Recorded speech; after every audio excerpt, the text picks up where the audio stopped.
Dear participants, we'll start shortly.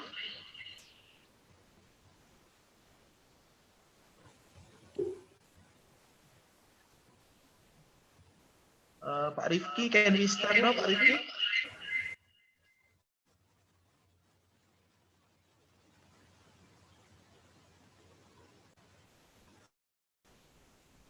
Yes, we can, Pak Dimas. Silakan. Okay, thank you. Bismillahirrahmanirrahim. Assalamualaikum warahmatullahi wabarakatuh. Very good morning, dear participants of the third international training for young Islamic economic leaders, organized by Department of Economics, Faculty of Economic and Business, Universitas Muhammadiyah Yogyakarta. Alhamdulillah, Rabbil Alamin, praise to Allah Subhanahu wa Ta'ala, who has given us the mercies and blessings today so that we can attend this second public lectures that inshallah will be interesting as yesterday. Secondly, salawat and salam may always be delivered toward our Prophet Muhammad sallallahu alaihi wasallam and his companion and ummah who is following him. And secondly, we'd like to express and extend our thanks and appreciation to Dr. Rifqi Ismal, who has been with us today. Welcome, Dr. Rifqi, at the third ITILS International Training for Young Islamic Economic Leaders, Universitas Muhammadiyah Yogyakarta. Before we start the discussions, I would like to a bit introduce our honorable speaker today. Here, Pak Rifqi actually is renowned Islamic economics practitioners, academicians, and also thinkers, not only in Indonesia, but also in the world. So may I just open a bit about his CV, dear participants. So Dr. Rifqi Ismal actually is the has PhD in Islamic banking and finance, from Durham University, England, and he had graduated since 2010, and he obtained his master in economics from University of Michigan, USA, and his bachelor of economics from Universitas Indonesia. And right now, Dr. Rifqi Ismal is the not only in Central Bank of Indonesia at Department of Islamic Economics, but also right now he is the secretary at International Financial Services Board, or IFSB, headquarters in Kuala Lumpur, Malaysia. And Dr. Rifqi will discuss with us today for around maybe 30 to 45 minutes, talking about here is the nature of risk, and regulation in banking. So this topic, inshallah, will be very interesting by looking at existing situation in the mid of pandemic. So maybe you can later on connect with the resilience of the banking sectors in the mid of coronavirus. and what the regulation has been taken place by central bank in particular, and also by the cross-border financial regulators. And you see that Islamic banking, or maybe banking in general, has been to be very highly regulated institutions, so that by understanding the nature of risk and regulation, hopefully we can get some idea and understanding how we try to respond with the existing conditions.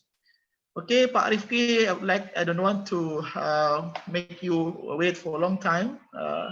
So Pak Rifqi, up to you. You have 30 to 45 minutes to discuss with us. Later on, we will continue with the question and answer sessions. Pak Rifqi, time is yours, please. Yeah. Assalamualaikum warahmatullahi wabarakatuh. Thank you, Pak Dimas, for your very kind introduction to the audience, and also my pleasure to be with you all today. I think it is the first time, I joined this kind of very interesting, very, I can say, progressive and beneficial event, alhamdulillah, for the young generation of Islamic economics. I would love to talk about Islamic finance among young generation, because we rely not only to the mature generation right now, but we need to rely on yourself, the young generation who are eager to study Islamic economic finance and really want to know about it in deep, and then we also the older generation would like to share with you, hopefully to give you some sort of a deep understanding on Islamic economic and finance, because it is a very fundamental kind of topic. Before we go further, we need to understand the deep knowledge, the holistic view, the true spirit of Islam. It's very, very important, because we are dealing with a subject which is based on the Holy Book of Muslim, the Holy Book of Islam, also the Holy Book of other, we can say it, religious religion. Religious religion. I mean, the religion who believes in God, whatsoever the religion, Muslim, non-Muslim, for example, Christian, even Jews, they also believe in God. Since they believe in God, this kind of science relies on, or is based on, the true faith of the God. That's why when I being offered, when I was offered by the committee to talk about the nature of risk and regulation in Islamic banking, it is the one that I really like to share with you today. So before I start, can you share with me how many of you who are non-Muslim? Any non-Muslim here? Or so, because sorry, because it is not a physical meeting, so you cannot raise your hand. But that's fine. I mean, it doesn't matter if you are non-Muslim, because this topic also applies for non-Muslim as well, because this is the, I may say it, this is the God theory. This is the God theory of economics.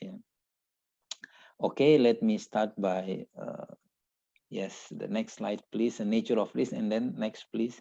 So if we talk about Islamic economic and finance, let me give you challenges in the global Islamic finance, the nowadays, So the landscape, the school of thought of Islamic economics, if we compare the last 2 decades and nowadays, there are some differences. First, we need to have strong cooperation and collaboration in enhancing and embracing Islamic economics. So Islamic economics cannot be seen as only Islamic banks itself. Usually when we talk, who is unmuted?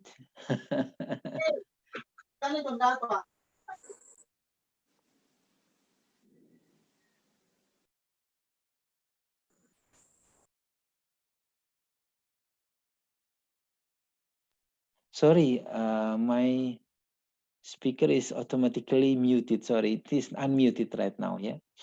Okay, there are some challenges in the global Islamic finance. First, we need to cooperate and collaborate among parties to enhance Islamic economics.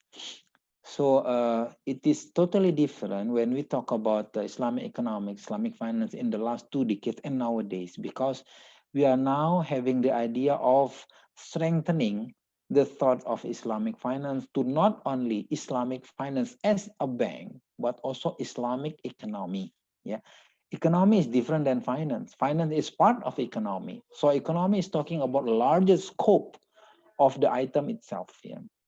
So we need to have strong cooperation, and then we need to expand the view of Islamic finance, as I said before. Yeah, we need to capture the idea of halal industry, Islamic education, Islamic fintech, halal food, halal tourism, halal medicine, everything halal, including education, yeah, entertainment, everything halal. They are all part of halal industry. Previously, when we talk about finance, Islamic finance, it's only about banks. When we talk about Islamic finance to the people, they always say it is about Islamic banking. No, it is not merely about Islamic bank per se. Yeah. And then the third one, balancing and integrating Islamic commercial and social sector. So again, it is previously the left behind sector. Islamic social sector is usually not part of, not part because of the missing thought of the people. Yeah, they think Islamic social finance is kind of a different sector of the Islamic economic. In fact, it is part of the building. Islamic social sector, halal and not halal, zakat, infak, sedekah, awqaf, hibah, hadiah, those kind of halal, not, the Islamic social fund are also part of the building Islamic economics. Yeah. So right now we are not only expanding, fostering, or inflating the commercial sector, but also the social sector. Next again, please. Now, this is, I try to enter, no, back please. I try to enter the idea of risk, yeah, in Islamic finance. So when we talk about risk, it is usually related with commercial, yeah, commercial, because usually we talk about return in the textbook. When we talk about risk, it is based on Markowitz theory, risk return. Yeah, in the portfolio of finance, if we want to have a very optimal portfolio, we need to talk about risk and return altogether. Yeah, so when we talk about risk return, we are talking about wealth. Yeah, in Islam, wealth need to be managed. Yeah, for some extent. First, cannot be withheld, so it is haram to hold our health in ourselves. It is haram. It is called iktinaz in Sharia. We cannot hold the wealth by itself. Yeah, we cannot just maintain it ourselves. We need to distribute. We need to manage. We need to optimize the wealth to the people, to the economy. Secondly, we need to occupy wealth in the investment optimally, yeah, and then productively. So wealth need to be occupied. We need to distribute. We need to use our wealth, our money, for example, yeah, to the real investment and to produce productive economic activities. Thirdly, we need to distribute the wealth for the needy. So the first two dots are for commercial purposes. The third dot is for social purposes. Yes, we can have, we can be a wealthy people. We can have an increased trend of wealth, but since it is Islamic theory, Islamic not only concerned with the commercial sector, with the rich people, but also having another concern for the needy, yeah, for the poor, for the unfortunate people, for the disabled, and also for the eight asnaf. Yeah, for those who are Muslim, you are familiar with eight asnaf. Yeah, for those who are eligible to have zakat. Yeah, and then the fourth one, participation of all parties. Yeah, so all parties in the economy should be in the system, should manage the wealth properly. Yeah, they cannot be a party or parties who are not actively involved in the economic sector. Yeah, and then by having those four items, yeah, the management of wealth, we hope to have a transparent, yeah, a transparent economy, justice economy, sharing of risk, providing a haram content, and so on. Yeah. Next, please. So these are the thought of Islam in managing wealth. Yeah, And then what is the school of thought of Islam in managing the economic activities? The first one was about wealth. So this one is about managing economy. Yeah. So first, if we can say, this is a moving slide, I believe, yeah, a moving slide. So we have wealth in ourselves. We have money, we have land, for example, we have car, we have motorbike, we have bicycle. Those are examples of wealth. So those wealth need to be used for the productive economy. Yeah. And then it can be voluntarily be used, or it can be enforced to be used. What do I mean by enforce? The government, when they impose, yeah, when they impose tax, it is one of the example of the enforced kind of thing to distribute wealth to the productive economic activities. Yeah. So when the wealth is distributed voluntarily, yeah, or productively, yeah, or based on economically, and then this wealth is going to increase, is going to move the economic activities. Yeah.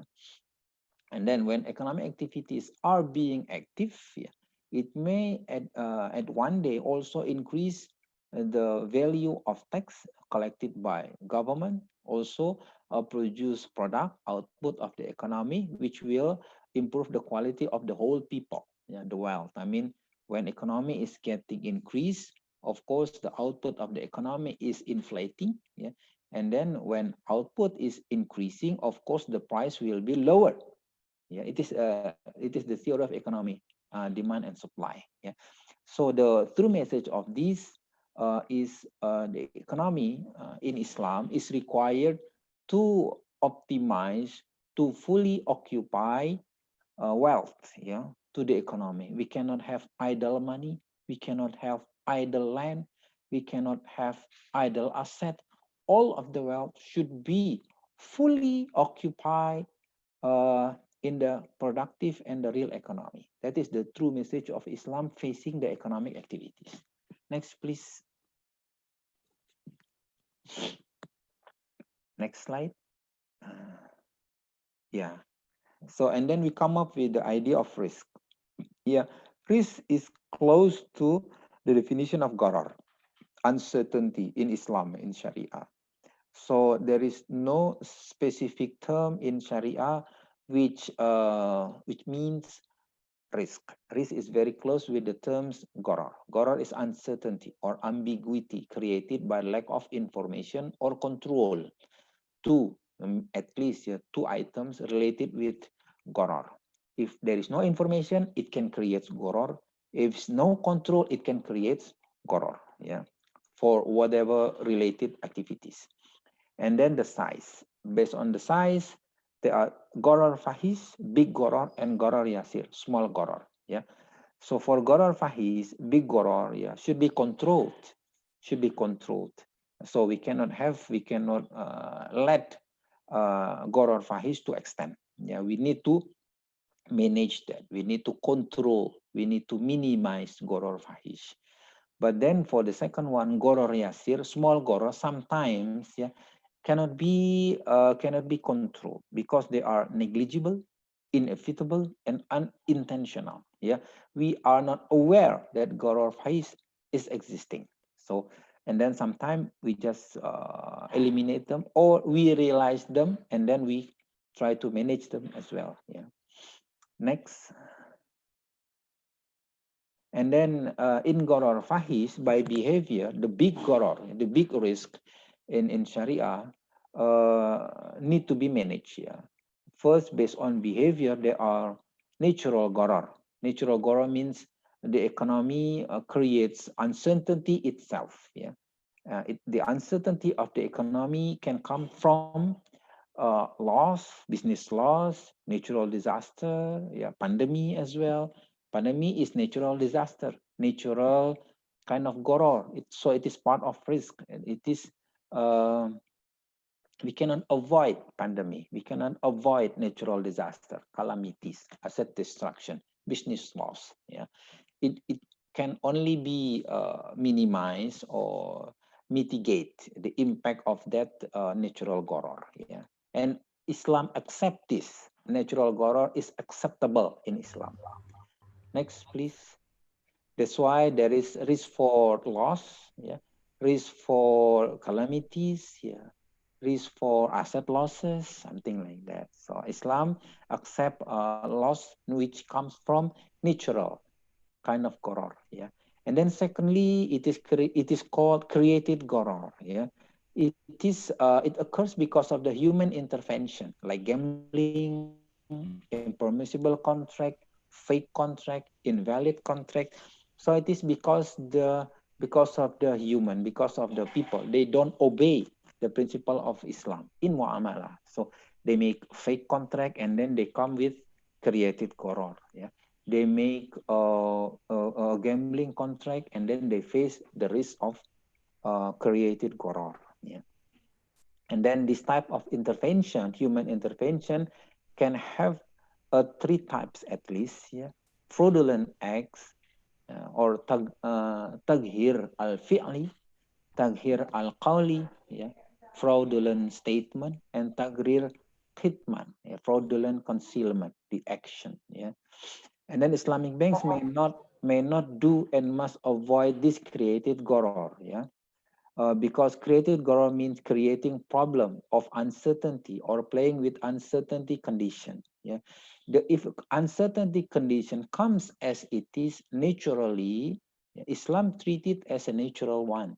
But if it comes by creation, we create the uncertainty, gambling, yeah. So it is not acceptable in Islam. It is kind of, what is it, gambling, yeah, gambling, yeah. Next, please. Gambling in Islam, it is called Qaror, and then Qimar, and then Maisir. Those are derivation of uncertainty or gambling in Islam. Yeah. Risk management in Islamic bank, if we talk about Islamic bank, yeah, it deals with minimizing lack of information and maximizing control. So naturally, Islamic banks, if they follow, yeah, the true spirit, the nature, yeah, the holistic approach of Islam with regard to risk, yeah, they are going to do minimizing lack of information. So they need to transparently explaining the activities. They need to engage all parties to be actively involved in banking financing. Yeah. And then secondly, maximizing control. So it is a unique value of Islamic banks compared with the conventional banks. Yeah. In conventional banks, since the activities are based on debt or a loan contract, debtor and creditor. So it means that when the creditor lends money as a contract of loan, and then the debtor receive money as a contract of loan, in many cases, the creditor, they don't care about the quality of the financing, about the risk of being losses and so on of the debtor. What they care is, I need to have my principal back, and I need to have a return coming from interest, yeah. Loan interest coming from the loan that is being given to the debtor. So it is unlike in Islamic banking, yeah.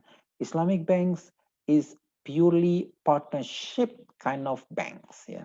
It is, even this one is not purely applied sometimes in Islamic banks itself. That's why sometimes people say Islamic banks are not Islamic. Islamic banks are not following the true spirit of Islam. Because of what? Because sometimes, it is not always, sometimes we find Islamic banks which are not maximizing control. When they finance a project, they are not heavily involved in financing activities. They don't come having a discussion, having a negotiation, giving advice, yeah, to the debtor in order to mitigate risk, minimize the losses, and those kind of control. Yeah.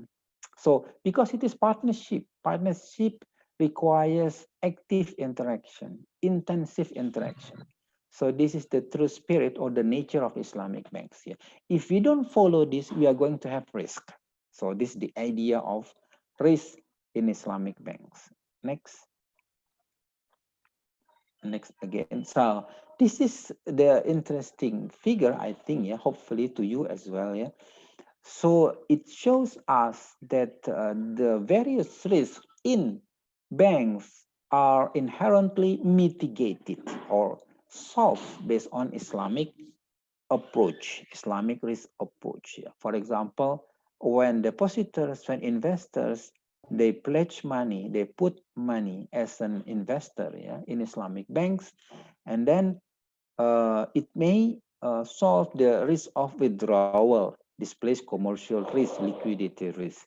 Because of what? Because of the concept of risk sharing. And then because of their understanding in investing or in dealing with Islamic banks. For example, if I am a depositor and I truly understand the principle, the value, the spirit, the holistic application of Islamic banks, of course, as a depositor, I may not withdraw my money anytime. I know that my money is being used by Islamic bank for the productive financing. So I may not withdraw until the end of the period.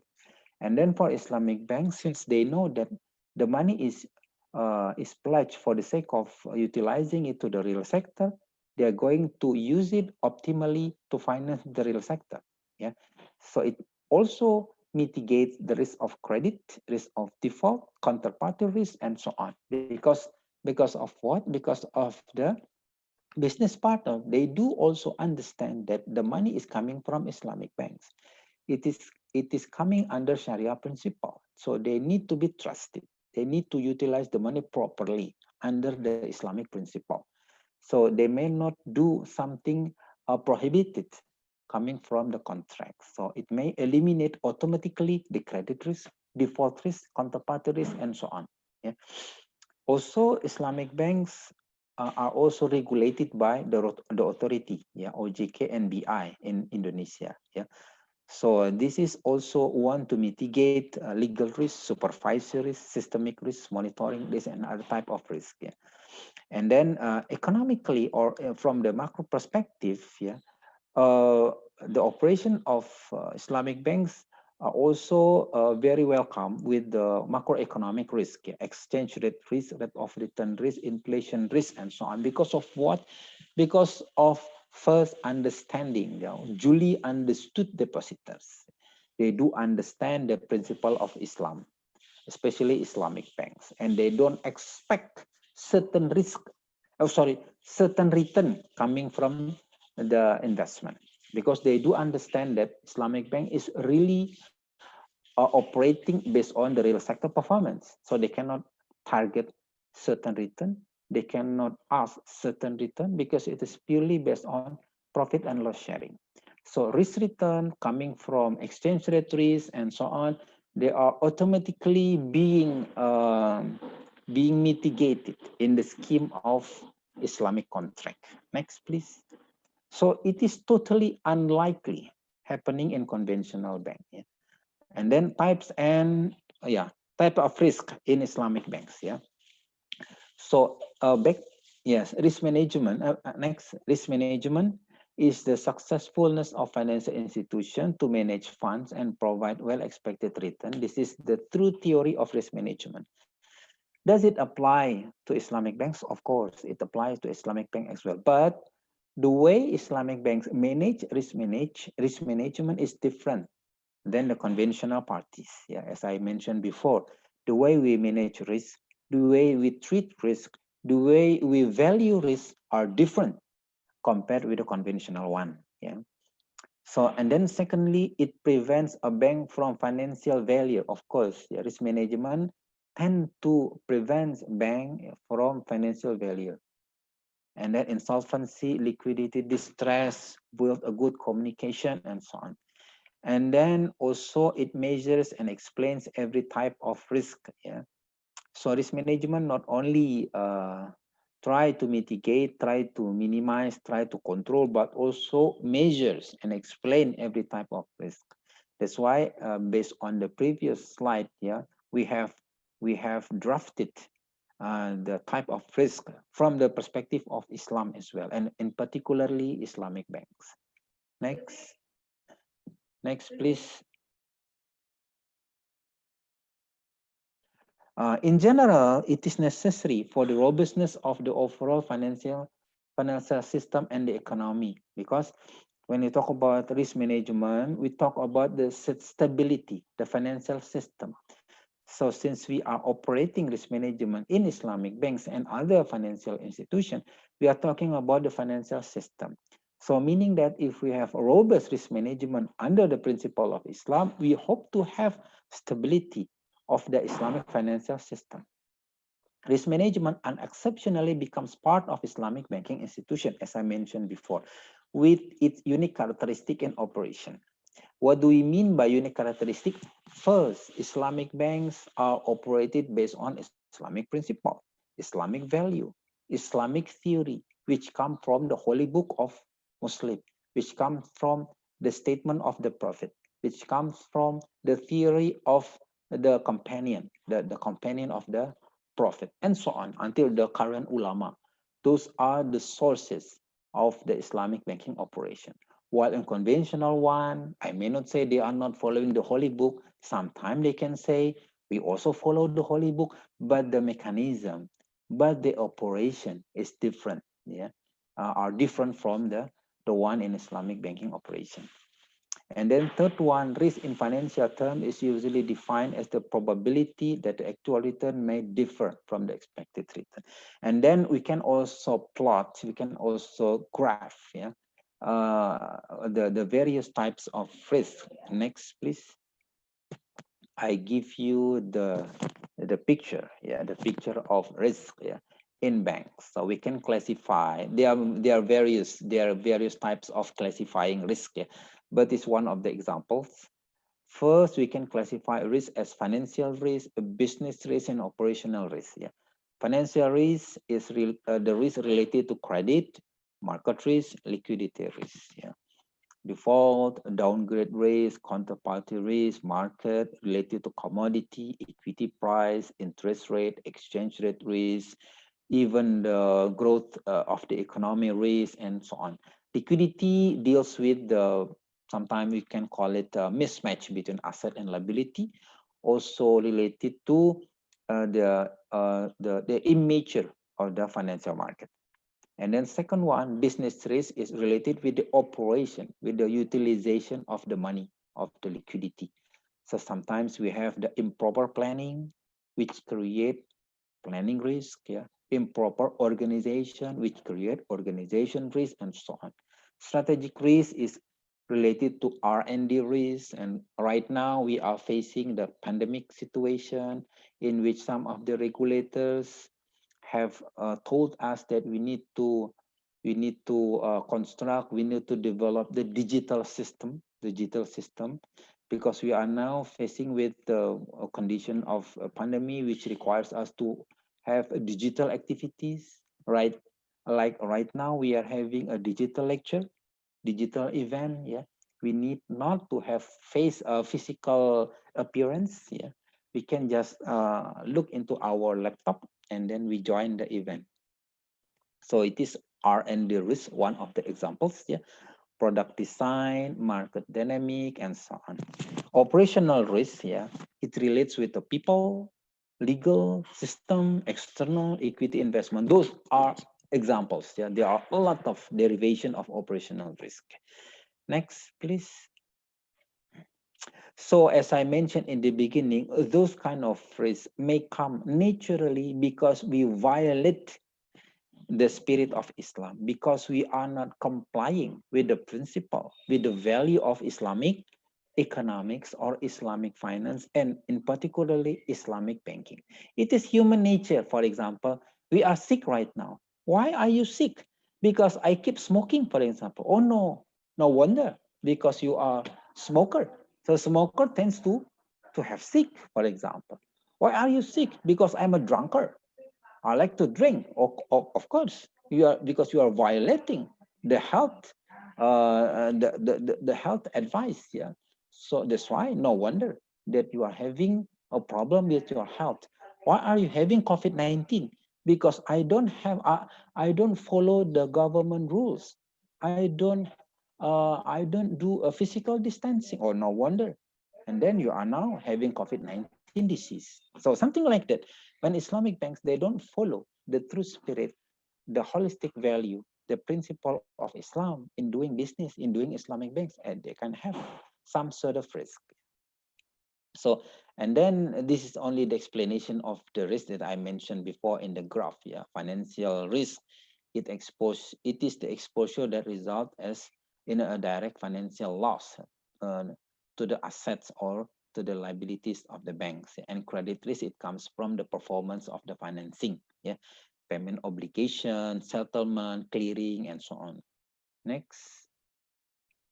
Market risk. We can go on because I have explained this. Next again.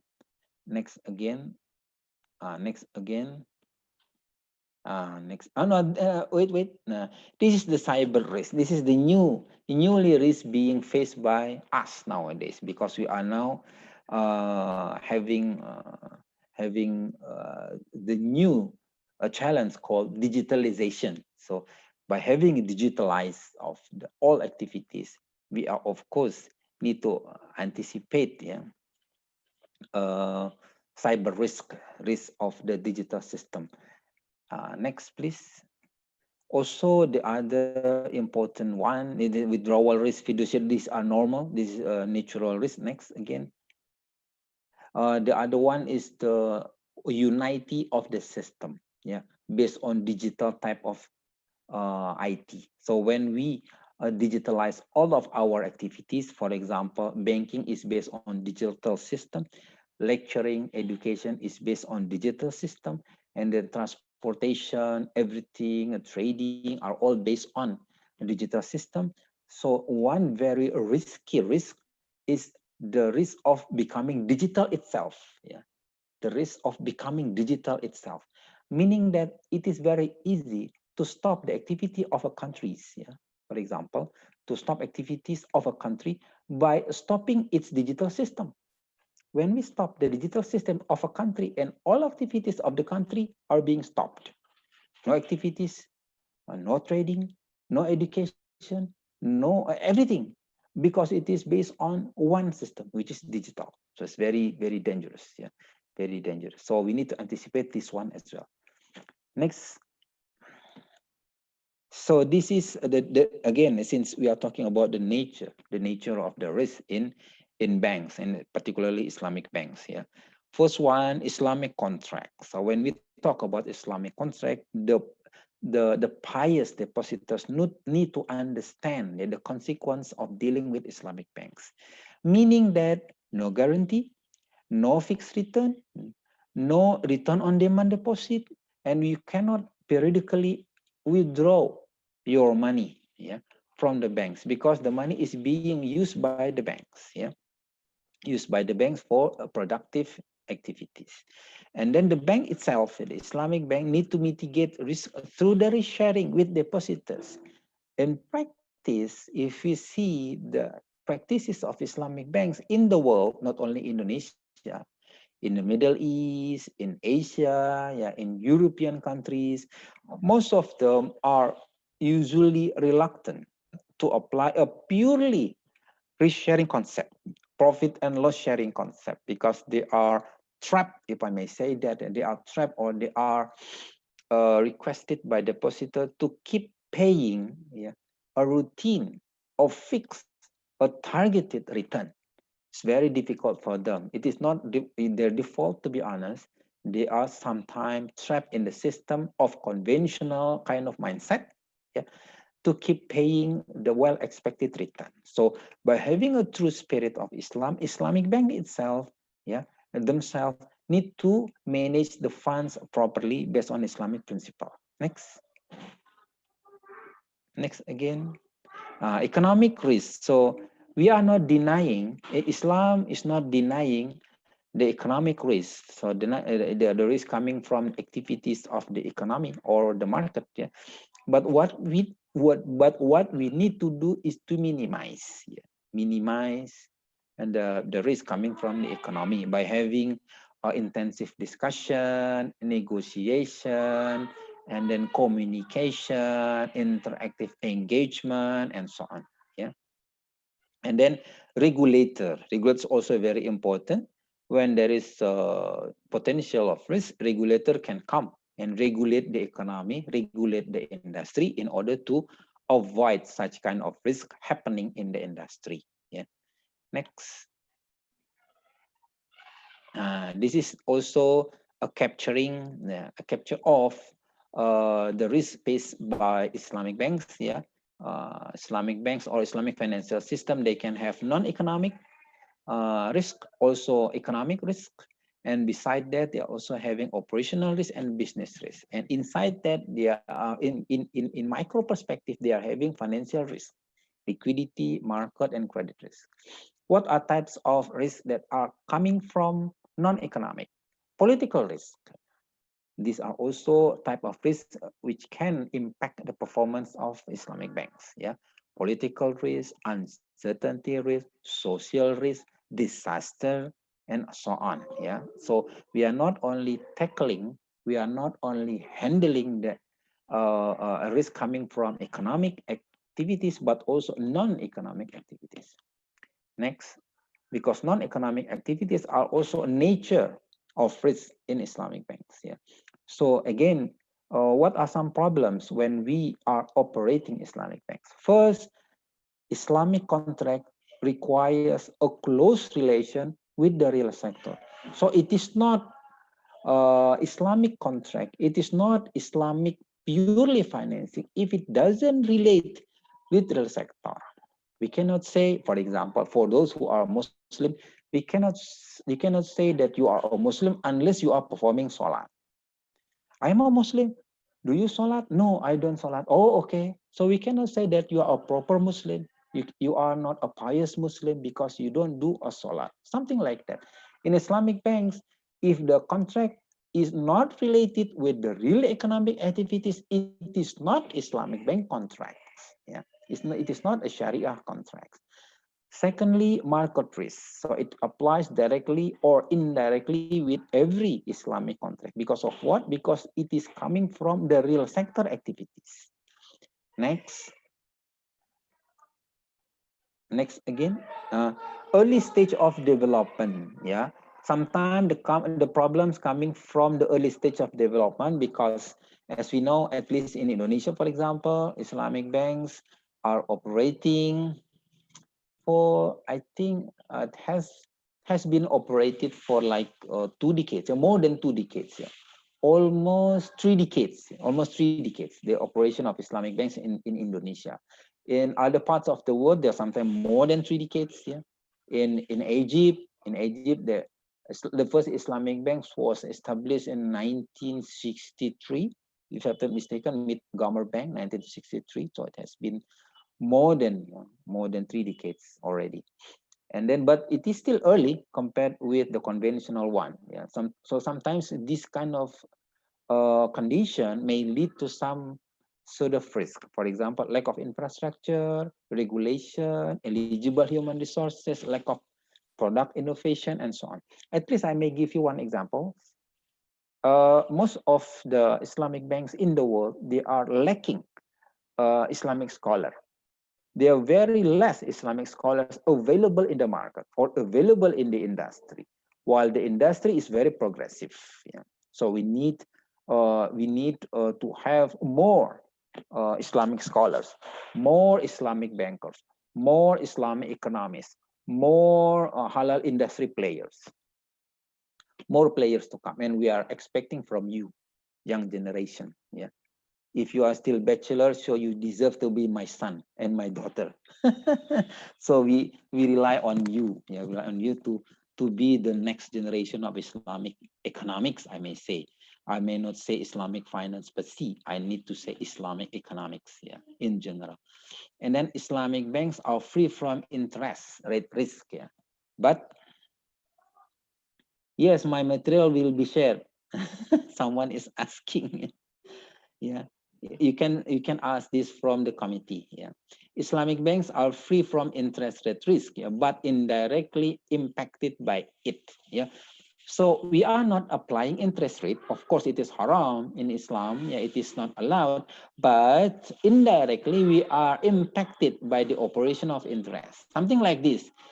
I'm not smoking. You are not smoking as well. But have you ever felt the smoke itself? Of course, when the surroundings, yeah, they are smoking. Of course, sometimes we know. I mean, the smoke itself, because even though we are not smoking. Next.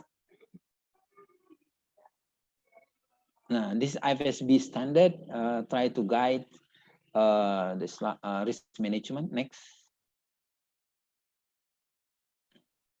So this is Islamic principles for risk management stipulated by FSB.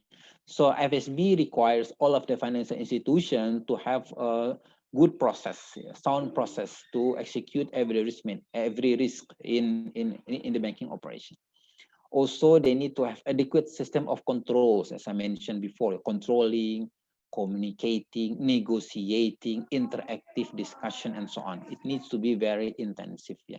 And IFSB addressed this one as well. Need to have a quality and timeliness of risk reporting, and so on. Yeah. Timely disclosure, yes, it is very very encouraged by FSB in order to mitigate risk in Islamic banks. Next. So another principles coming from FSB, the Islamic financial institutions should have in place strategy for financing using various Islamic instruments. Yeah. So Islamic banks may have various financing instruments and with the mitigating process of risk. Yeah. For example, we can have profit and loss sharing, we can have trading based contracts, and those are having risk mitigating inherently in the instrument. Yeah. So and then principle 2.2, Islamic banks or some financial institutions shall carry out due diligence, a review in respect of counterparties. So when we are going to have financing to the third parties, yeah, to the business partners, we need to have due diligence. We need to know the person. We need to value the quality of the person before we give them financing. Yeah. This is very natural. Next, please. Next again. Next again. Principle 2.3, Islamic finance, yeah, shall have in place appropriate methodologies to measure and to report the credit risk. If it is my class, I would love to share with you how to measure, how to count, yeah, how to calculate some of the risk. Yeah. We can count, we can calculate certain risks. Yeah. So it is also requires by IFSB. Yeah. Also Sharia compliant credit risk mitigating techniques. Yeah. Next. This also Islamic financial institutions shall have in place appropriate framework. We need not having only the measurement, but also we need to have a framework, a clear framework, a comprehensive framework. Yeah, comprehensive framework to assess the risk and to mitigate the risk. Also, we need to have liquidity management framework in particular, yeah, because liquidity is a very important risk right now, yeah, especially in the pandemic situation when many Islamic banks are having liquidity problem, yeah. So they need to have liquidity risk management control, yeah. Also need to have commensurate, undertake liquidity risk commensurate with their ability to have sufficient recourse. So for example, they have a loss, they face a loss, so they need to measure how far they can manage the loss. Yeah. Next. This is Sharia approaches for liquidity risk management. Next. So Islam also mitigates risk from liquidity, yeah, from asset liability side, the requirement to maintain adequate liquidity as standby reserve. So Islam also agrees with the idea to have a reserve, yeah, in liquidity. So we cannot just lend or extend all of the monies to the business sectors, but we can also have some reserve to mitigate some of the risk. Yeah. Cash reserve, for example, in central bank, and statutory liquidity requirement by central bank in each banks. Yeah. And another type of liquidity reserve for such purpose is placement in money market. Also, it is allowed by Islam to have a money market, but it is for liquidity management. And then the third one, the instrument take form of debt base, such as murabah interbank, can also be adopted, yeah, but it cannot be tradable, yeah, for murabah contract for profit, yeah, because it is based on a debt contract. Next. From the asset side, so of course, Islamic banks are required to extend financing to the very prospective financing project, yeah, and then select a good, a proper, a well-trusted business partners, yeah, and also need to be aware with the challenge appears in the case of default, yeah, need to mitigate the case or the probability of default, yeah, especially like current condition. The probability of default of some business partners is higher, yeah, than before. Other challenges are lack of easily liquidated long-term investment, immature financial market, and so on. Yeah. So these are also allowable in Islam. Yeah, but with the Islamic principle, with the Islamic values, and with the Islamic spirit. Next. Next again, this is again a guidance from FSB. Yeah, we need to have a liquidity management framework, not only risk management framework, but also a liquidity risk management framework, yeah, including the reporting. Also, we need to have liquidity risk commensurate with the ability to have sufficient recourse. Yeah, best practice in many.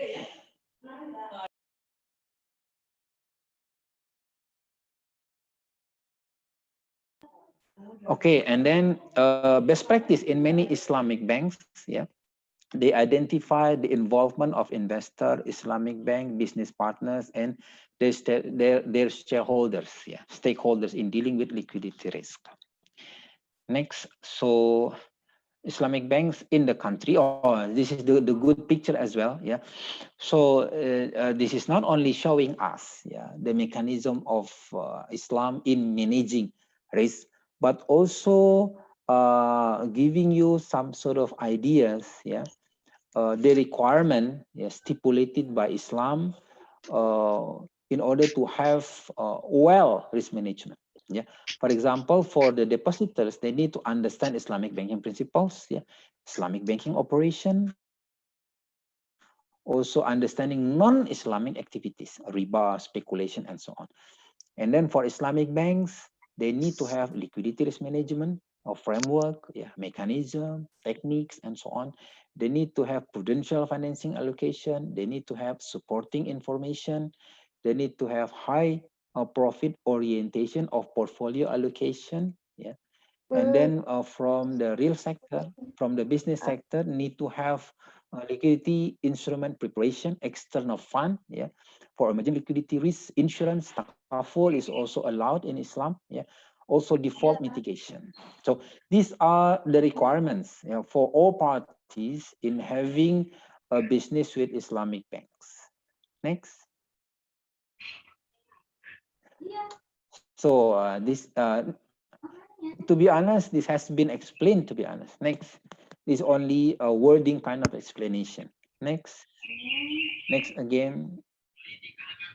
Next again, this is the Islamic bank's requirement. Next again. Okay. Next again has been explained. Okay. I think that's all from me. If you have any question, I would love to answer it. Please. Thank you. Thank you very much, Dr. Rifqi, for your enlightening presentations. We got some lot of information and a new update about Islamic banking, in particular looking at the risk management concept. And now I would like to invite questions from the participants. So we have around maybe 30 to 35 minutes before we end the session today. Please, if you have any questions directly to Dr. Rifqi, please mention your name, institution, and what your question briefly, please.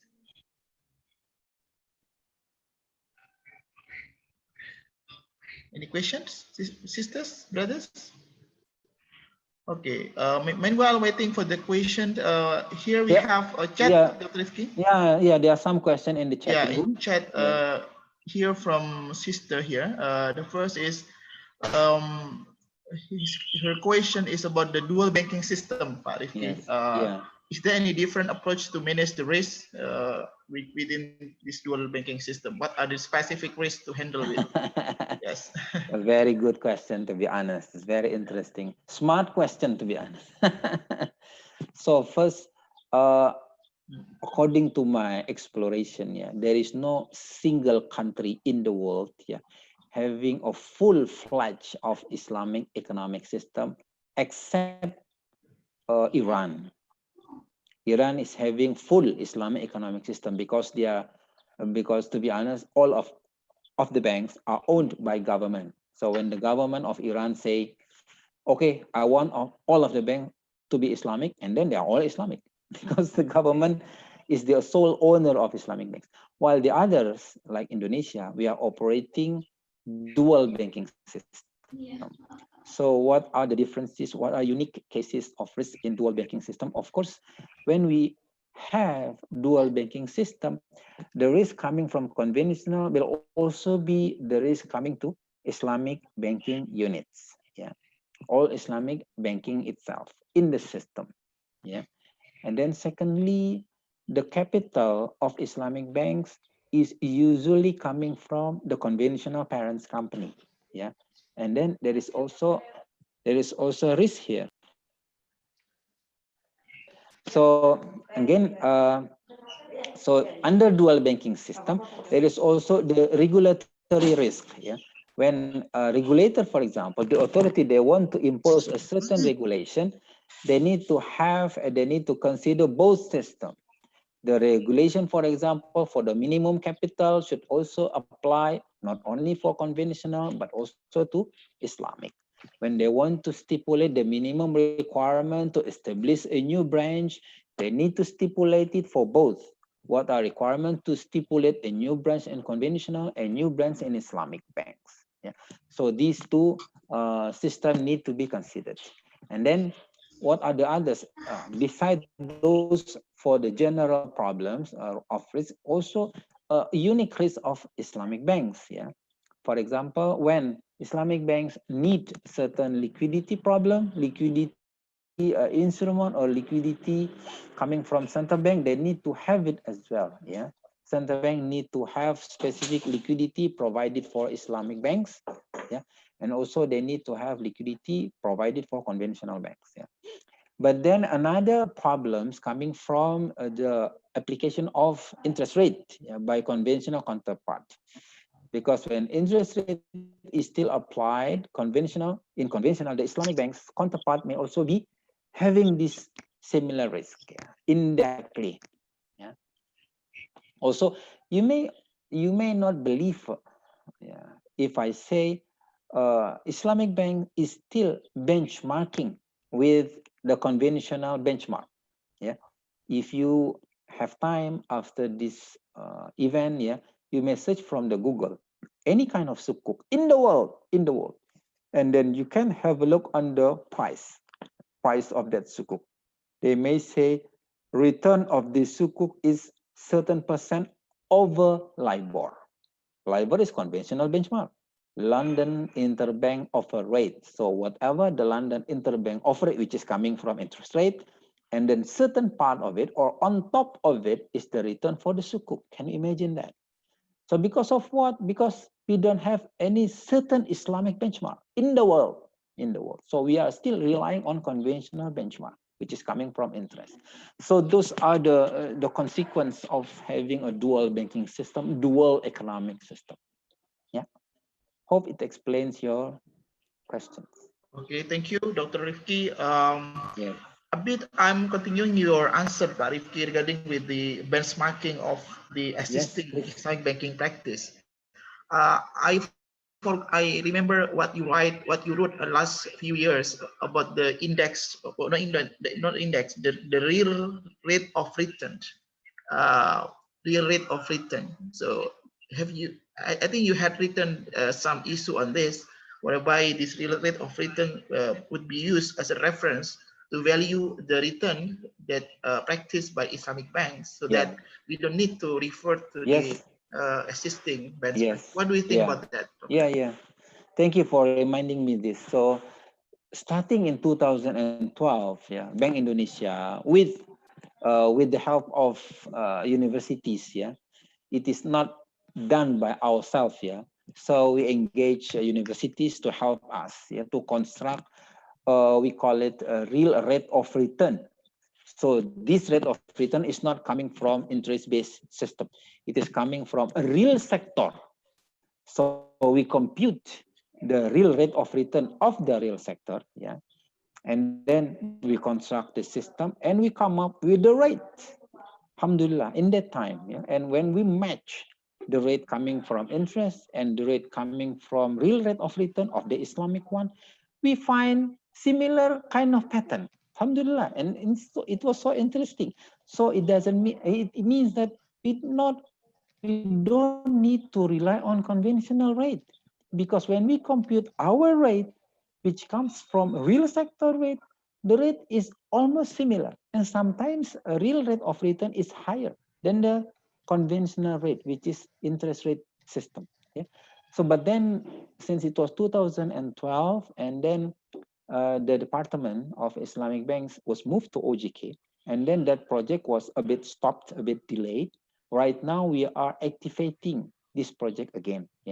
Again, we engage universities to help us to to reborn, I may say, to reborn the project, because has been stopped for a while, 2013, 2014, 15. So we are now reborning, the project again. So the university is now calculating again. Hopefully, we may have our own rate of return soon. Inshallah. Okay, thank you, Dr. Rifqi. Yes. Okay, maybe is there any question from the participants on the floor? Please mention your name, institution, and your brief question. Hello. Yes, please. Okay. Assalamualaikum warahmatullahi wabarakatuh. Salam warahmatullahi wabarakatuh. My name is Raden Kuning Sulinda Pratama, and I'm a student at Universitas Sriwijaya Palembang. I have a question, Doctor, about the Islamic bank system. We know the Islamic bank in the world, or especially in Indonesia, is growing fastly. But if we see the share market of Islamic bank is lower than the conventional bank. So the question is, what are the main determinant variables which be a concern? Then it will be the instruments used to expand the Islamic bank system, especially in Indonesia or generally in the world. Maybe it can be according to the presentation. Thank you, Doctor. Can I answer it directly? Yes, please. Yeah, okay. So this is a complicated question. To be honest, cannot be answered in one time. Even it can be answered with the dissertation. But I can give you some ideas on this. There are some efforts in the world to expand the market share of Islamic banking industry. For example, first in the Middle East, they are having huge market share of Islamic banks because of the oil revenue. United Arab Emirates and then Qatar, they are having huge money coming from oil revenue. And then the government, the business player, they are well committed with Islamic banks. And then they expand the Islamic banks. So they make it larger. That's why the share of Islamic banks in Middle East are much larger than Indonesia. I may give you examples. In Saudi, the market share is around 60%. United Emirates, they are 63% in Saudi. In Emirates, United Arab Emirates, around 62%. And even in Brunei, our neighbor, our small country neighbor, I think they have like a 50% market share. Yeah, it is not comparable with Indonesia. It is not apple to apple if we compare with Indonesia. But if we take a look from the nominal itself, it is much larger. So it comes from the oil revenue. What about other cases? Yeah.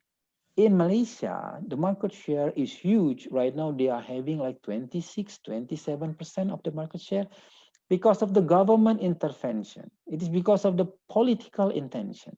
So the government of Malaysia, they are allocating 100% of the state budget in Islamic banks only. Can you imagine that?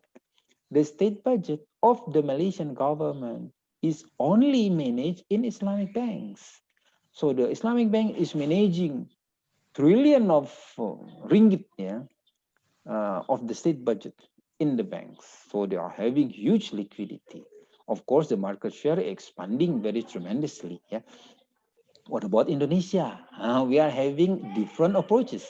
Yeah, the Islamic banks in Indonesia, the market share is coming from social driven. Yeah, it is coming from the intention of the public from a couple of years, yeah, couple of years back. Yeah, but then currently we are expanding our intention to expand Islamic banks from not only coming from social but also from the government. So it is not only bottom up but also top down by the establishment of KNEKS, yeah, Komite Nasional Ekonomi Keuangan Syariah, yeah, the National Committee for Islamic Economic and Finance.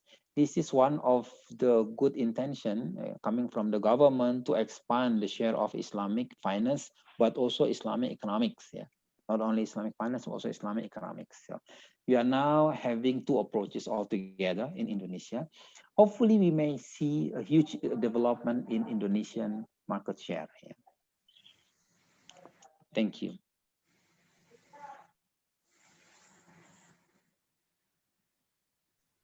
Okay, thank you, Pak Rifqi. Hopefully, your question has been answered, brother. If you still not being satisfied with the answer of Dr. Rifqi, maybe you can just text him personally. Yeah. Okay, Dr. Rifqi, we have a question here in the chat box from Sister Hamida from Palupo. She question about the whether Islamic Bank should have branches, a lot of branches in small villages, so that it can serve so many people there, such as BRI. Would you please respond, Doctor? Yeah. Good question as well. From the perspective of market players, it is not such an easy question to be answered. Yeah. From the banks, when they are required to have branches in small village or in a remote area, they are going to think about the cost. Yeah, they are going to think about benefit and cost. Yeah, for example, the benefits, of course, to serve larger customers. Yeah, to reach most of the areas in the country. Yeah, to be more popular among villagers, for example, to be more well known by all people in the remote area. But what about the shortcomings, the negative item, but not negative, the cost coming from having branches in the remote areas? First, they need to have extra liquidity, yeah, extra money to open new branches in certain areas, remote areas, villages, and so on. And then they need to prepare human resources as well, infrastructure, system, and so on. And then rather than preparing for extra costs, sometimes they are occupying the conventional branches. As you mentioned, BRI, for example, the conventional one, and they also have Islamic kind of branches, yeah, BRI Sharia. So BRI Sharia can occupy, can use the parent company branches, yeah, in every part of the places in Indonesia, in village, in remote areas, in certain areas. They can just use the branches of the parent company and provide Islamic banking system, Islamic banking product, Islamic banking deposits in that area. So rather than providing certain liquidity, they can just use the existing system coming from the parent companies. It makes them it makes them safer, yeah, safer, more efficient compared with providing extra money to expand the branches. Yeah. But again, right now, having physical branches is no longer the idea, to be honest, because having the pandemic situation, we are now dealing with digital system. Everything is being digitalized. Yeah. So we open an account by having cell phone. We are transferring money by using cell phone. We are transacting by having cell phone. So right now, having a physical branches is now no longer the main idea of banks, not only conventional but also Islamics. Yes. Okay, thank you, Doctor, for the answer. Doctor, as I want to a little bit discuss about your statement, the last statement about the share of Islamic Bank. In the midst of the existing development of the fintech, Doctor, so would it be giving a lot of benefits to Islamic Bank, particularly to improve and increase the share based on your observation so far? There is a question. No, no. Before I answer your question, there is a small question from Irma. Islamic Bank's market share in Indonesia is reaching 6%, more than 6%, 6.3. It is no longer 5%. Yeah, 6.3 right now. Yeah. Okay. To Pak Dimas' question, digital. Yeah. From the positive side, digital is helping Islamic banks to mitigate the risk of asymmetric information. Also, the risk of counterparts, yeah, risk of moral hazard. They are all settled by having digital system. Cost of a transaction, because when we have more parties engaging in a contract, more costs, yeah, and more and what is it? More expensive of the product. But beside having positive side, also we have negative side of digital. I mean, again, as mentioned in the presentation, we need to anticipate cyber risk. We need to have anticipation for what is it, a stop, a sudden stop, or a trouble in internet connection system. This is very dangerous as well. So, and then, so besides having positive side, also digital having is also having a negative aspect. So we need to be aware by both sides. Yeah. Okay, thank you. Okay, any other questions from the participants, please? Yeah, Doctor. Yes. Doctor, I have a question. Yes, please. Yes, Mention please. your name, from what institution, and your question. I'm Nabila from Islamic Science University of Malaysia. From your previous slide, you mentioned about the social risk. Can you give an example? What is social risk is like and how to mitigate that risk? Sorry, I think my question is like a silly question, but this is my first time I heard about social risk in the financial and business risk. Thank you. Okay, thank you. Oh, I'm very happy to have participants from Malaysia. If I'm already in KL, inshallah, we can have a meeting. Yeah, why not? Yeah, inshallah, because I am with FSD right now. So what do we mean by social risk? Is the risk coming from social activities, from people, from the organizations, yeah, from the interaction among people. For example, when there is social unrest, yeah, by having digital right now, or by having a pandemic situation, the crime rate is increasing. I believe major of countries are facing an increase in crime rate, because there are a lot of unemployment, yeah, because of the pandemic. The activities of the real sector are being stopped and being slowed down, yeah. So many of the companies are firing, yeah, firing their employee. There are a lot of unemployment. Of course, when unemployment is rising, the crime rate is also rising. So, and it creates social unrest, yeah. Also coming from the social activities, for example, demonstration, political uncertainty, which creates social unrest. In America last time, we see a problem coming from social activities because of the racism.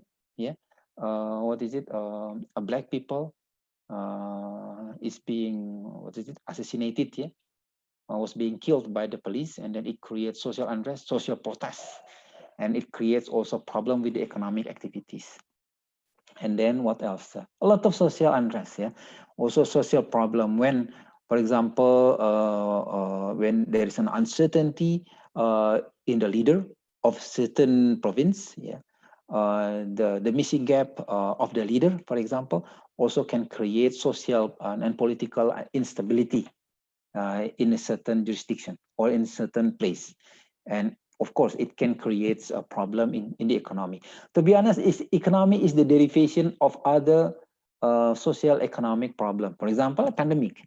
Pandemic is a problem coming from health problem, and then it creates economic problem. For example, someone is being killed by a certain party. When it is infighting, are the problem, for example, racism problem, it creates economic problem as well. Yeah. So sometimes economic problem is a derivation of other social problems. Hope it answers your question. Yeah? Okay, thank you, Doctor. Any other questions or any comment, feedback from the participants? Okay, please, brother, mention your name and institution and your question, please. Okay, thank you very much for giving me the floor. Assalamu alaikum to you all. Salam warahmatullahi wabarakatuh. Doctor, thank you for the wonderful presentation. My name is Sekou Gassama from the Gambia, West Africa, but currently in Indonesia here studying at the University of Erlangen. I have a couple of questions for you with regards to one of your slides. You made mention of optimization of wealth, like utilization of wealth. How do you differentiate that in the Islamic perspective as well as the conventional aspect of it? Because I know in Islam, when you talk of the utilization of wealth or optimal utilization of wealth, because Islam has a principle towards wealth.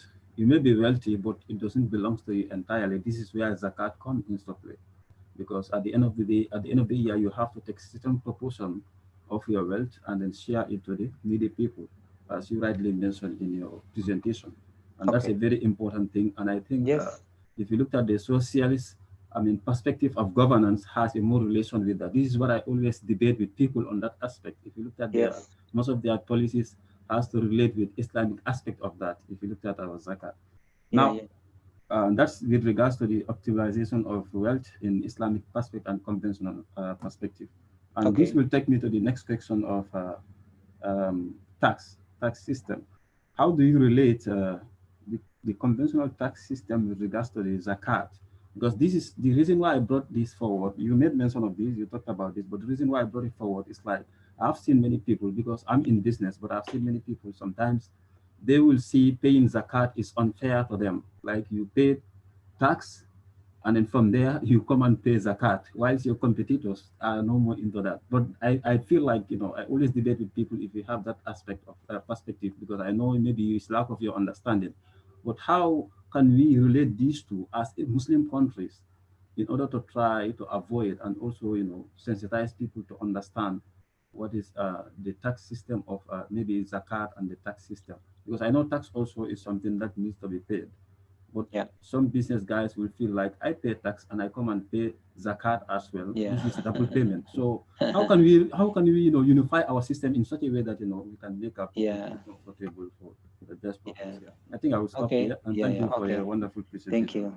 Thank you. What are you studying in Erlangga University? I'm doing accountancy, master's in accountancy. In which level? Yeah, it's Java.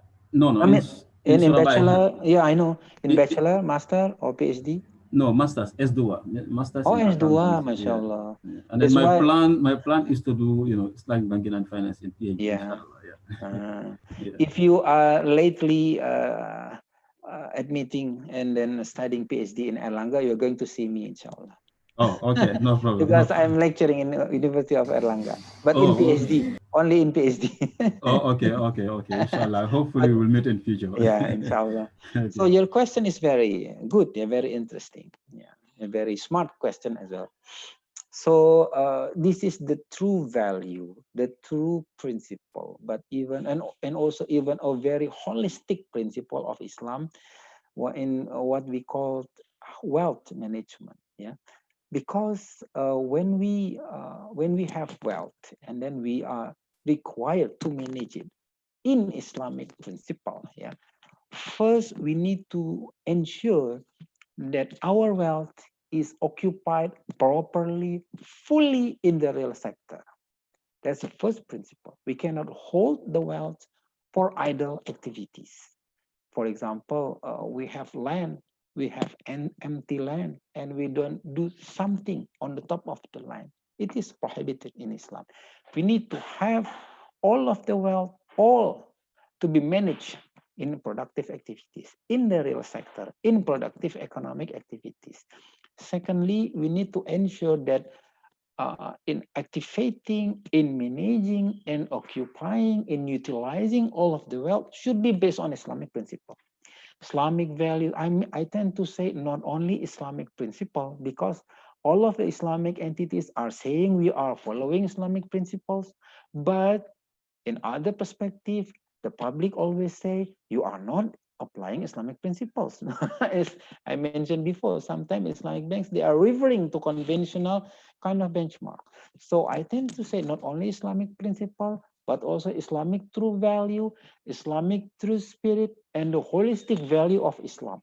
Yeah, meaning that we need to have the true spirit, the ghirah, the what is it, the holy spirit of Islam. Because, for example, if I make an example of this to the human nature, if we say that we are Muslim and we are following Islam, we want to be a pious Muslim, of course we need to comply with 5 principles or 5 pillars of Islam.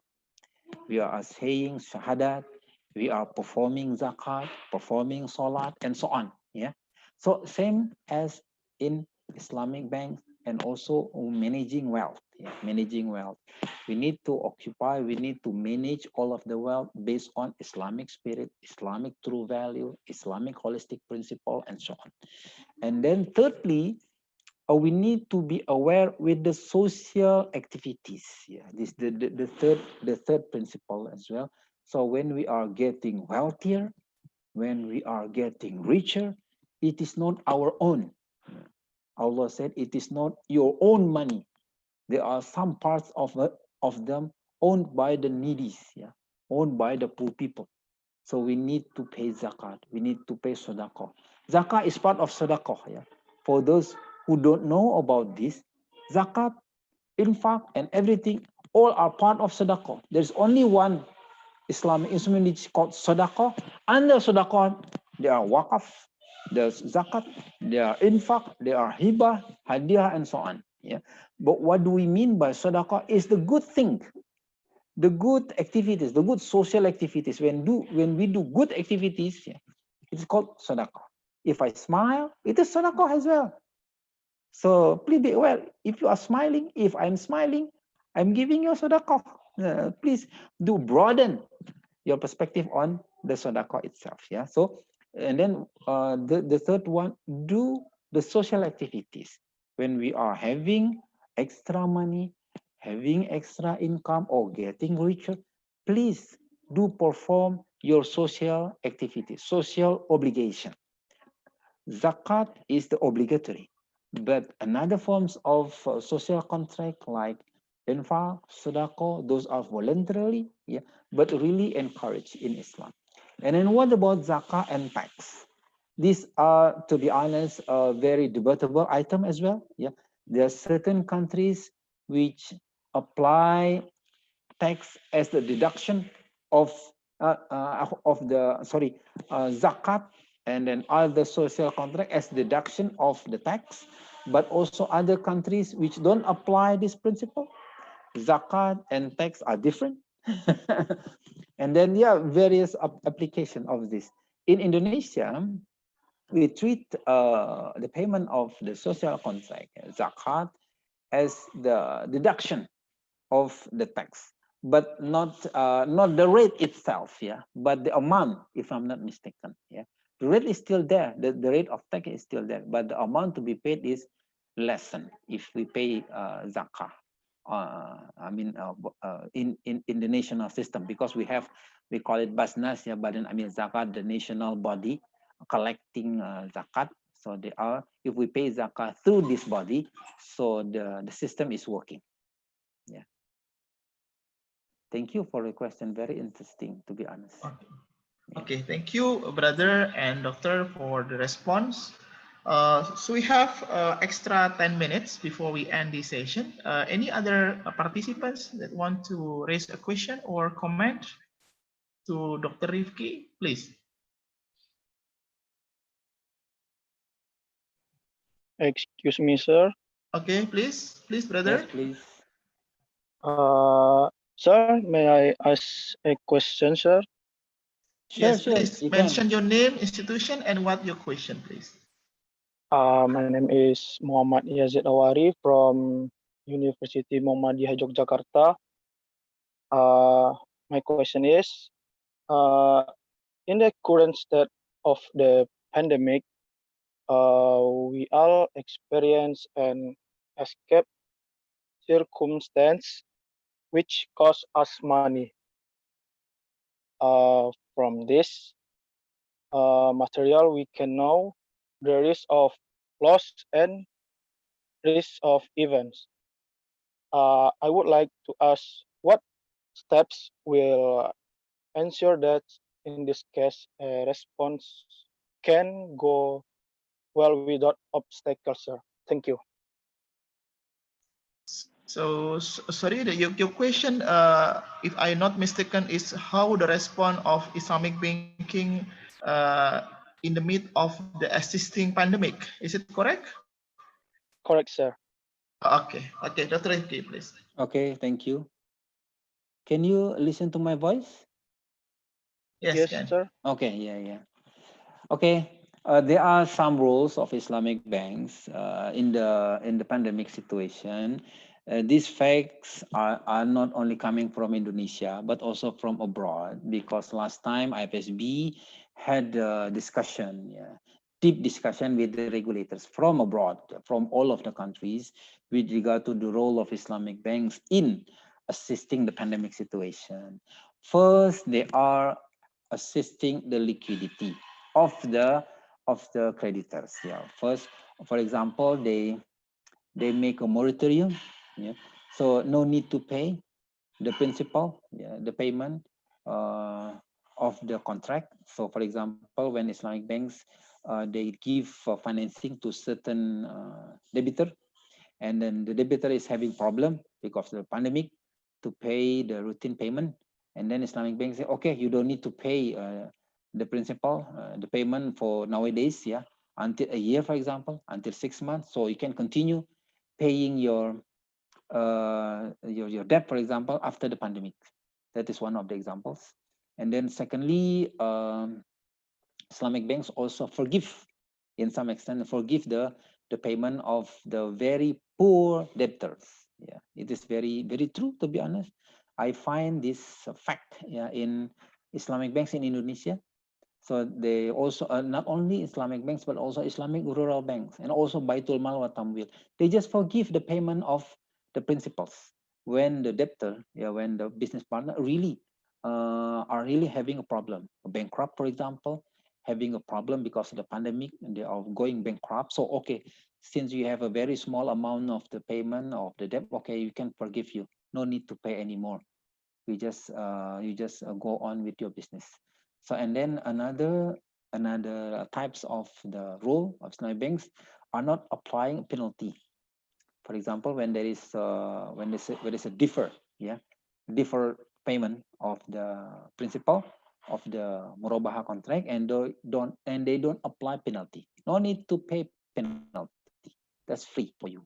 And then another one also coming from the government, because the government, for example, Indonesia, they do know that the system, the banks, conventional and Islamic, they're having problems because of the pandemic, especially liquidity. So they come to assist the banks, to provide liquidity support, to assist Islamic banks and also conventional to keep survive during the pandemic. Yeah, there are many efforts. There are many efforts applied by jurisdictions, yeah, Indonesia also abroad, yeah, including Islamic banks, yeah, during the pandemic.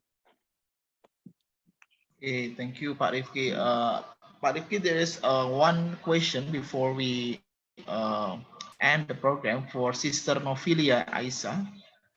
She questioning about how to internalize the Islamic value to everybody who working in Islamic bank. Because in Yeah, case there are many employees that have no yeah, background, I see economic from the field, chat. and Islamic. Yes, Pak. Yeah, first, how to internalize Islamic value. First, through this event. This event is part of the answer to your question. Yeah.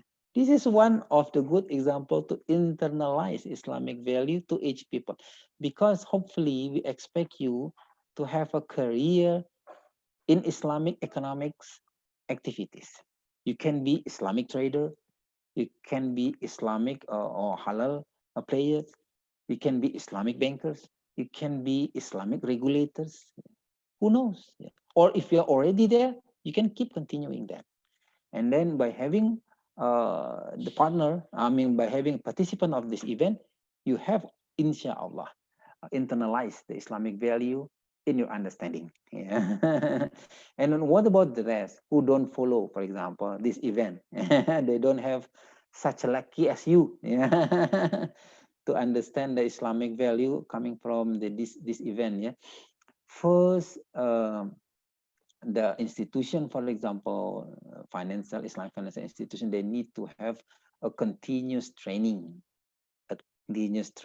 formal, informal, or formal training, yeah, to keep deepening the understanding of the employee.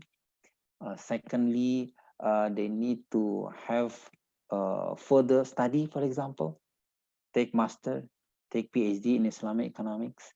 And then thirdly, they need to keep in touch with National Sharia Board, yeah, with the scholars, yeah, to improve their understanding of Islam, especially Islamic principles, especially Islamic fiqh muamalah. So that's the third one. The rest need to improve yourself by listening to, for example, the da'wah, yeah, listening to the movie.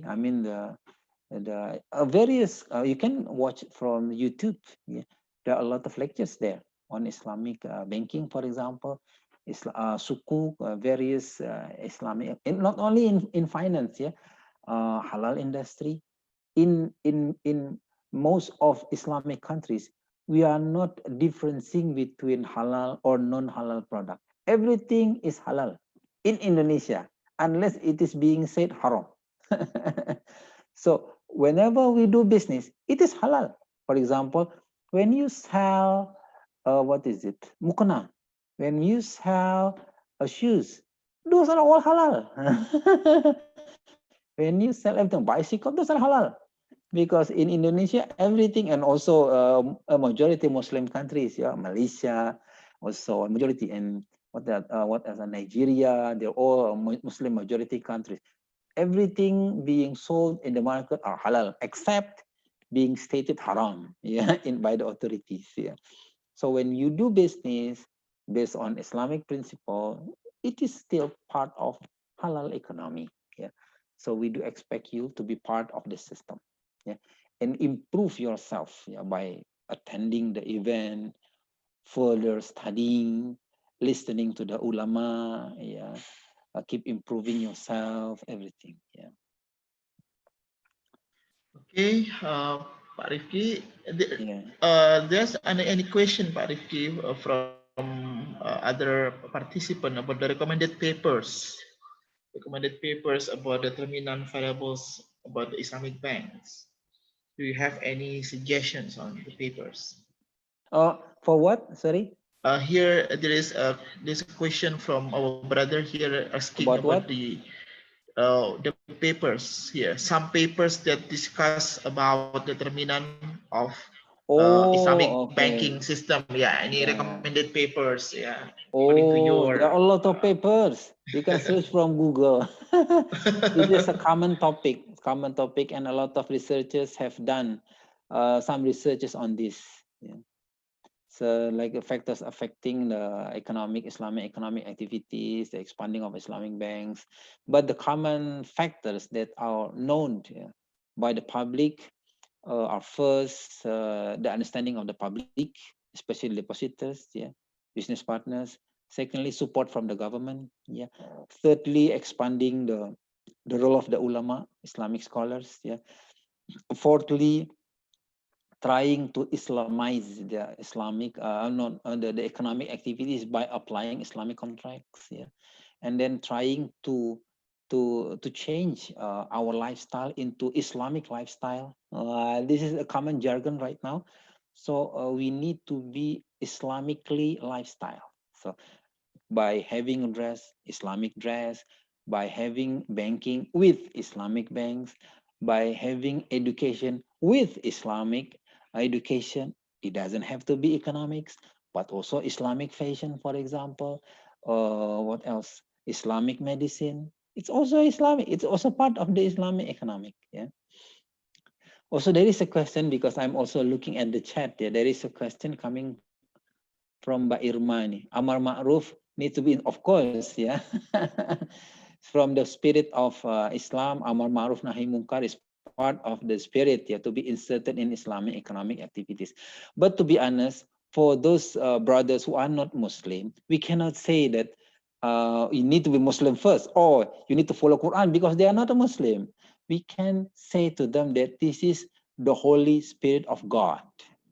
If you have God, your God is also teaching this. I'm saying this. You have God? Yes. Do you believe in God? Yes, I do believe in my God. Okay, your God is explaining this. Your God is teaching this. Because every God, in the religion, they're teaching good things. They're teaching to be truth. They're teaching to be trusted. They're teaching to be justice and everything. Don't cheat, don't defect, and don't fraud, and something like that. But in Islam, we have certain framework. This is the Islamic perspective.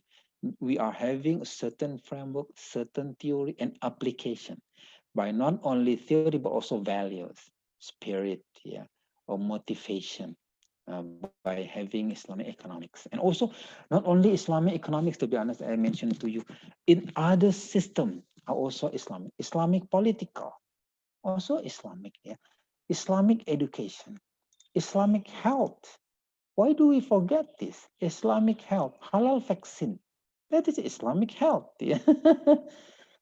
Islamic doctor, for example, when a doctor, they try to cure you, Bismillahirrahmanirrahim, that is Islamic, because it is only God who cures someone. It is not the doctor who cures someone. So when the doctor believes in God, that is Islamic health. So we need to expand our understanding on the way we say Islamic. For the non-Muslim, the way we say religious. When we believe in God, meaning we are a religious person. And we need to change our life to be a religious life. So there are good mission among us, to educate people on this subject. Okay. Okay, Pak Rifqi and other participants, we have so very interesting discussions today. There is a few question and few response from the participants and from Pak Rifqi.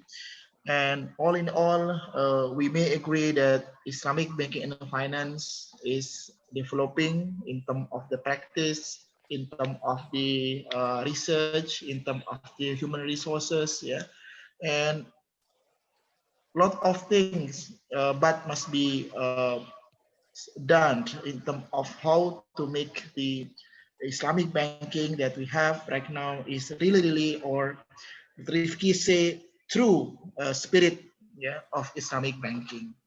So because of the time limit, Dr. Rifqi, on the behalf of the Committee of the Third International Training for Young Islamic Economic Leaders, ITILS, Department of Economic, Faculty of Economic and Business, Universitas Muhammadiyah Jakarta, I would like to express our thanks to your precious time today. Yeah. Hopefully this is not the end of our collaborations. By the way, dear participant, Pak Rifqi, Dr. Rifqi Ismal, had been frequently coming to our university to share his views, experience, and even he has written a lot of book, a lot of papers, journals, attended so many conferences. Maybe you just type his name in the Google form, Google platforms, and you can find so many writing of him, in particular looking at the risk management on Islamic banking. Pak Rifqi, before we end the session, you have any last speech or advice to us? Okay, thank you. I have some messages for you. Since you are a young generation, first, keep your spirit, to understand Islamic economics. Please keep on high spirit on this. Secondly, if you see the improper application, the incorrect value of Islamic economic application in the market, in the real sector, in the activities, please don't be, regretful. This is the bad application of Islamic economy. But the theory, the value is not wrong. It is totally correct because the value is coming from God. If we see, or if we say Islamic economic is not Islamic, meaning we say that Islamic economic is not Islamic, Quran is not Islamic, and Allah is not our God, mashallah. Please be aware of this. Yeah. Please differentiate between the theory and the practice. The theory is always true, as the truth of Quran, as the truth of the God. Yeah. But the application sometimes not ideal, sometimes need approval, and sometimes need this improvement, to make it more ideal, to make it closer to the real value, real spirit, if I may say, real holistic of the application of Islam, in everything. So, and then the third one, please circulate, please educate your surrounding, your brother, sister, parents, friends, with this kind of field, and not only economics but also other kinds of the fields, because hopefully these fields are going to change the life of the human, when we are getting pious, when we are getting either justice with people, when we are doing business for the sake of the people, we are going to improve the quality of the economy, quality of the human nature. So we are part of them, and we cannot just rely on the government. Government is one part. The other part, and the most important part, is the people themselves. And we are part of the people. So keep maintaining your spirit. And also, if you can keep joining the event. Take a lot of values, a lot of theory as you can, and keep engaging with the event in the next years, for example. And then we can also keep in touch with me. And hopefully we hope you be part of the system forever. Thank you. Thank you very much, Dr. Rifqi, for your humble suggestions and message to us. Inshallah, we will try to promote your idea in the future, in order to make our Islamic banking, Islamic economics to be part of the solution of the existing problem and human being. With that, Pak Rifqi, let us again thanks to your attendance, your time, and please forgive if there are so mistake made during the discussions.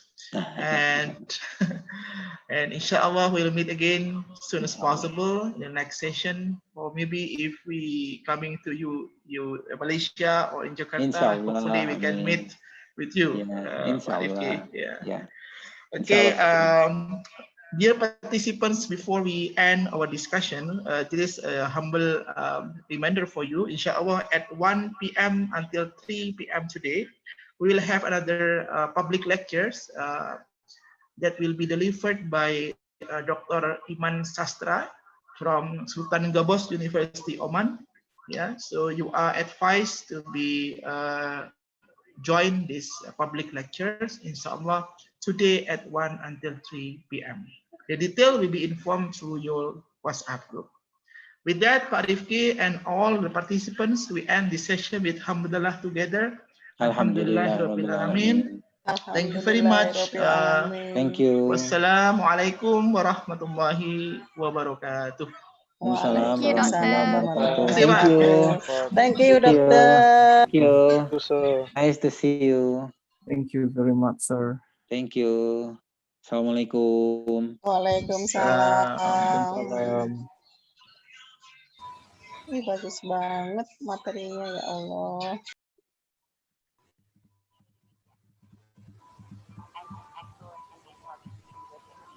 Universitas Muhammadiyah Yogyakarta offers a 3-year degree undergraduate, graduate, and professional program, which prepares the graduates for being able to meet national and international labor market demands through one of the provided faculties, Faculty of Economics.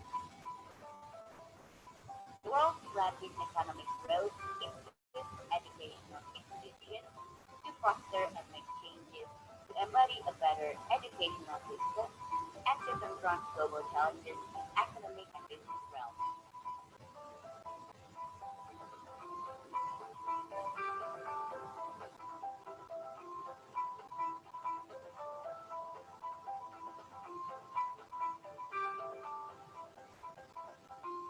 Faculty of Economics and Business, University of Muhammadiyah Yogyakarta is an excellent faculty to produce globally competitive economists, entrepreneurs, managers, and accountants who are creative, innovative, and professional based on Islamic values. Faculty of Economics and Business of Universitas Muhammadiyah Yogyakarta encompasses the graduate programs, namely Department of Management, Department of Accounting, Department of Economics, International Program for Islamic Economics and Finance, International Program of Accounting, and International Management and Business,